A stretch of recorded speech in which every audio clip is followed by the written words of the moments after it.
যান্ত্রিক ত্রুটিতে রেলগেট বন্ধ, যার ফলে যাত্রীদের চরম ভোগান্তি নলহাটিতে। আজ 1 মে 2025 বৃহস্পতিবার বেলা 10:30 নাগাদ নলহাটি আজিমগঞ্জ রেলগেট যান্ত্রিক গোলযোগের কারণে বেশ কিছুক্ষণ আটকে পড়ে, যার কারণে সমস্যায় পড়ে মোটরসাইকেল আরোহী সহ বাস যাত্রীরা, এমনকি বহু গাড়ি দাঁড়িয়ে পড়ে, যার ফলে কিছুক্ষণের জন্য যানজটের সৃষ্টি হয়। নলহাটির এক বাসিন্দা মোহাম্মদ মেহবুব জানান, মোটরসাইকেল নিয়ে 1 ঘন্টা থেকে এই রাস্তায় আটকে আছেন। এই সমস্যা আজ বলে না, প্রতিদিনই প্রতিনিয়ত হয়। তাদের দাবি, অবিলম্বে এই রেলগেটে একটি আন্ডারপাস রাস্তা করা হয়, এমনই দাবি করলেন স্থানীয়রা। নলহাটির রেলওয়ে স্টেশন মাস্টারকে জানতে চাইলে তিনি বলেন, যান্ত্রিক ত্রুটির জন্য রেলগেট লকগেট বন্ধ হয়েছিল, যা তারা খুব দ্রুত ঠিক করে দেয়। রেলগেটে আটকে সমস্যায় পড়া ব্যক্তিদের মুখ থেকে শুনব বিস্তারিত। আমাদের এই নলহাটি শহরে রেলের খুব সমস্যা। রেলগেটে প্রায় 1 ঘন্টা থেকে আমি জামে ফেসে আছি। আমি ভাবছি এখন গেট খুলে যাবে, এখন তো কোনো গেট খুলছে না। প্রায় 1 ঘন্টা থেকে গেট খারাপ হয়ে পড়ে আছে।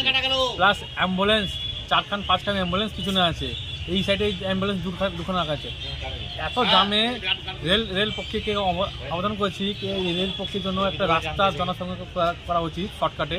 এখানে 1 ঘন্টা 1.5 ঘন্টা যে জাম হয়, তো মানুষের খুব অসুবিধা। পেশেন্ট থাকছে, পেশেন্ট মারা যাচ্ছে।